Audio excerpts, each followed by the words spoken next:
The internationally acclaimed music group, the Giving Tree Band, and the creator of Kind Mind podcast. He holds certifications in addiction counseling and mindfulness teaching and earned his psychology and music degrees from Georgetown University. His essays have been published in hospital newsletters, Peace Planet Journal, Global Harmony Crew, and the Elephant Journal.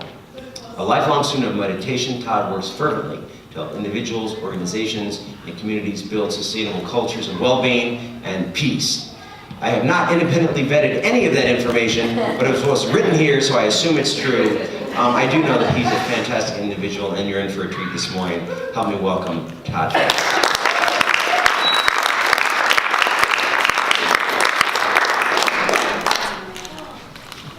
I wonder if any of that's true. I was just telling a group of patients not long ago who were saying similar stuff. Hey, you've done this and that, and it sounds nice because you just see where I'm at now. If you were around me when I was like, what could I possibly put on a resume some years back, then it doesn't seem so special, because that's how an artist works. You just get to see the finished product. You don't get to see all of the labor that goes into rehearsing the music and writing and up at night and so on. So it's fun. That's the magic of being creative, of being an artist. But today we're talking about joy, and I think of this particular flower. It's a morning glory that blooms only once. It opens at dawn, and in the evening, as the sun sets, it closes and then wilts and fades away forever. And I think it's a metaphor for life. Really, one day is what life is. We're born at dawn. Morning is youth. The afternoon, middle age, evening, old age, and then the nighttime is death. And our responsibility is to bloom where we're planted, like the flower. So when we have the fear of missing out and want to be somewhere else, it's a paradox, because you've already missed out. If you fear missing out, then you've already missed out on the present moment. And instead of looking for a good place, we ought to try to see how we can make this place look good. Like Rumi said in a poem, wherever you are, be the soul of that place. So I think of our life as like the life of that flower, because all that there is today. And it doesn't matter if we haven't bloomed yet. It's not night yet. There's still time. So to bloom where I'm planted. And therefore joy, to me, is an acronym for just open yourself. J-O-Y, just open yourself like the flower. Because the sun is always speaking to us in a very subtle way. The light of our own being, or the light of truth, or the light of knowledge. It comes in the morning and it knocks on the flower's door and it's whispering, just open yourself and I promise you will be beautiful. And that is our challenge, to bloom. And there are a few obstacles to this, of course. So what about when you've lost love and you can't, or you feel you can't really be present here and now because something dear to you is in the past, and it orients your awareness in that direction? Well, I know heartache, and that is the worst pain there is. There's no greater pain than a broken heart. But when the heart breaks, it also breaks open with the proper attitude, and then only the defeated can feel the whole love. And in that understanding, joy becomes possible again. What about sadness? Sadness is like the other side of this joy coin that we all find valuable. You can't pick it up without picking up the other side. But in reality, the more sadness you can experience, the more depth you add to your life. So sadness is sort of like the roots that go down, and joy are the branches that go up. The tree can only get so high if it's had enough depth of roots, so it has enough foundation. There's also a tree in England, I don't remember what kind but because there's so much rain in this region, the roots don't go very far down. And so whenever there's a storm, these trees have been knocked over. And the ones that are growing in rugged places or on the side of the hill where the water is not easily accessible, the roots have to go deeper and deeper to get to the water, and then they survive.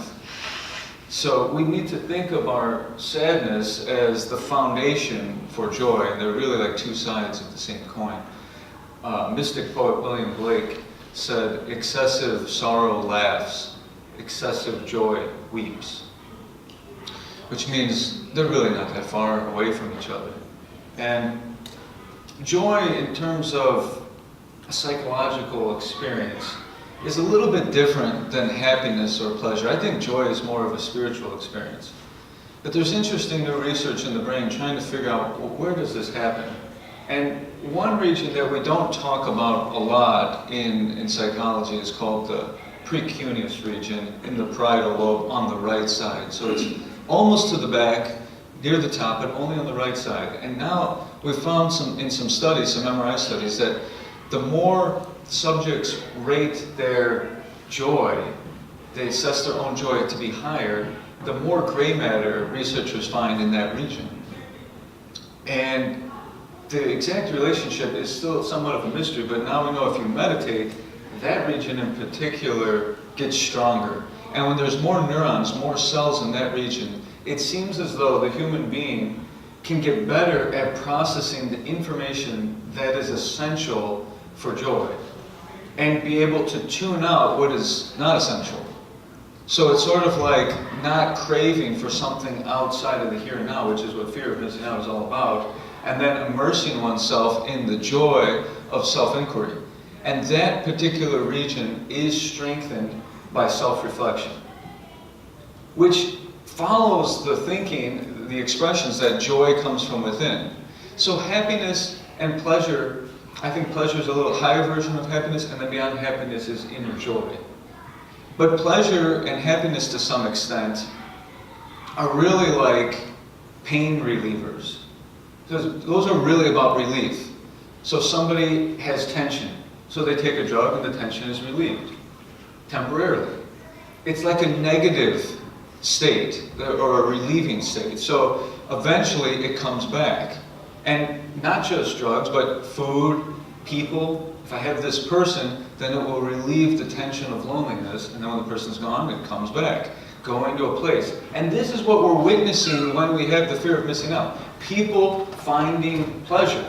But wherever you go, or whatever you have, or whatever you earn, or whatever success you have, you take the same mind with you. So wherever you see somebody on your newsfeed, just know that they're there with their same personality. There's nowhere you can go that will give you a new personality. What's really remarkable is when a person can go from somebody with sadness, anger, fear, doubt, and end up with peace and joy and contentment. That's what we don't want to miss out on, because that's the mind in full bloom. And to be around a mind in full bloom is such a rare and special thing. There are other challenges. What about when there's discomfort in the present moment? Well, I think of a time in my life when I first felt what I thought was authentic joy. And I was in India at the time doing some manual labor in exchange for being able to live and train in an ashram, in a monastery. And that particular day, we were moving bricks, a pile of debris from a torn down building to another part of the property. And we were given baskets. So you fill the bricks in the basket, and like people do in parts of Asia, you put it on their head, and away they go.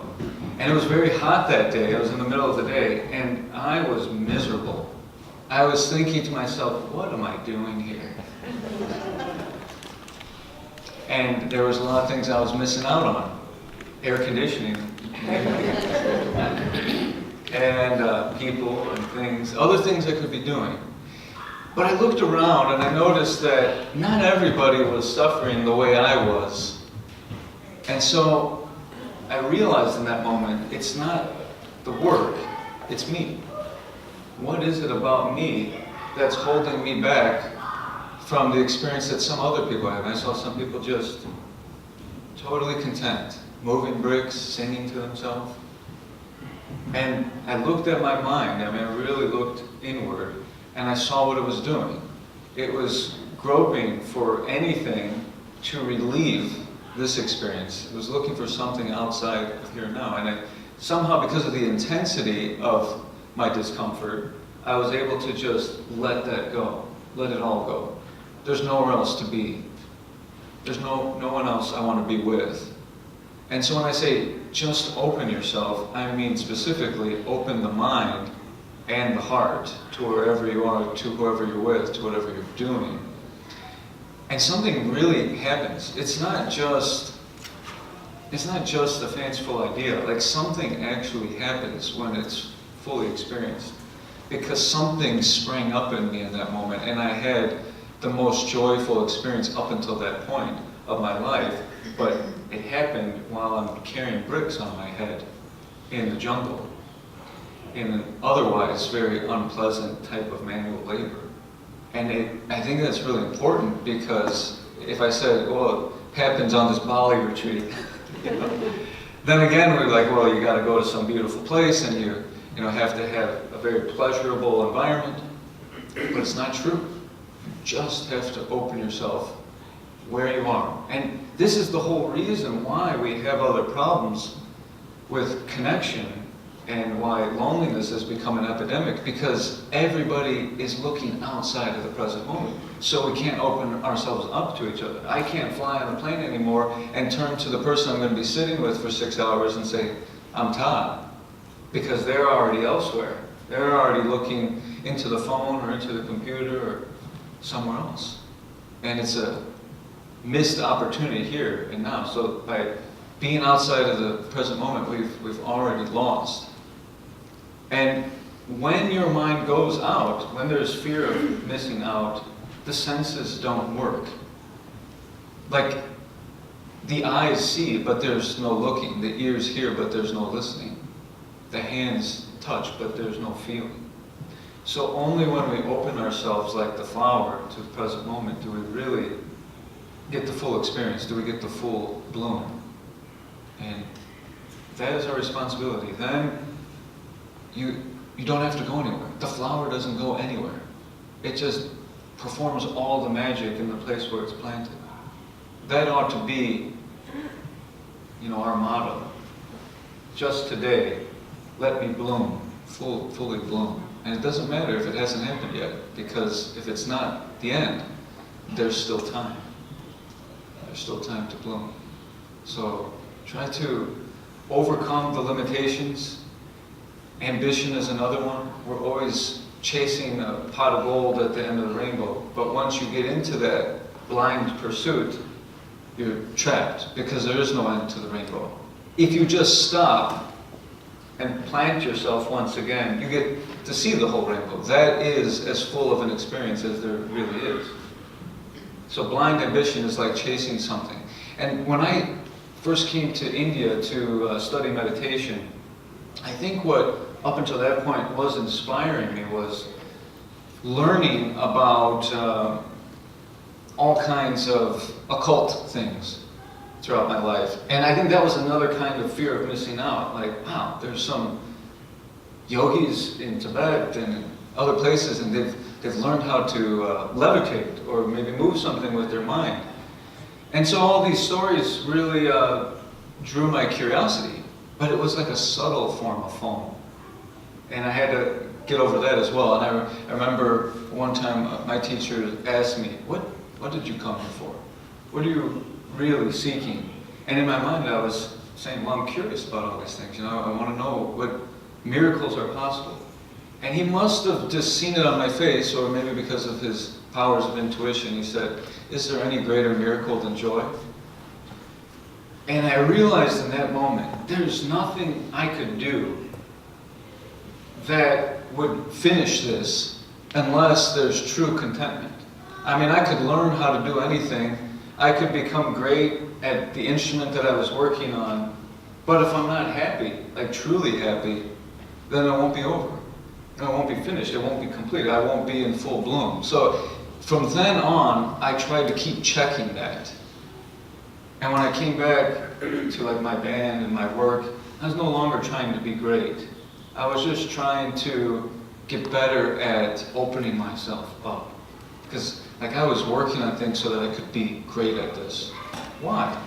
To impress somebody, to impress other people. Even the spiritual pursuit, in a subtle way, was probably to impress people. And when I realized all that, you know, my teacher at that time cut right through it all and said, if you don't have joy, what do you have? So, anyways, I look forward to having some conversation at the end. And maybe if there's time, we'll practice a short meditation on joy as well. So, thank you, everybody.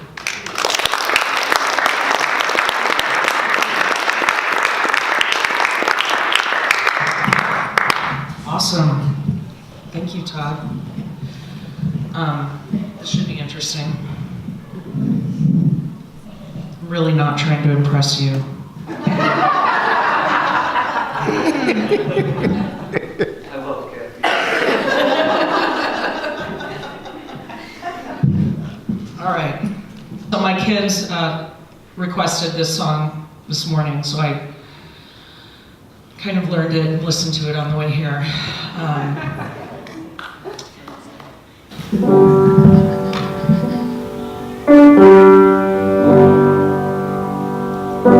I close my eyes and I can see a world that's waiting there for me, that I call my own. Through the dark, through the door, through where no one's been before, but it feels like home. They can say it all sounds crazy. They can say I've lost my mind. I don't care, so call me crazy. We can live in a world that we design. 'Cause every night I lie in bed, the brightest colors fill.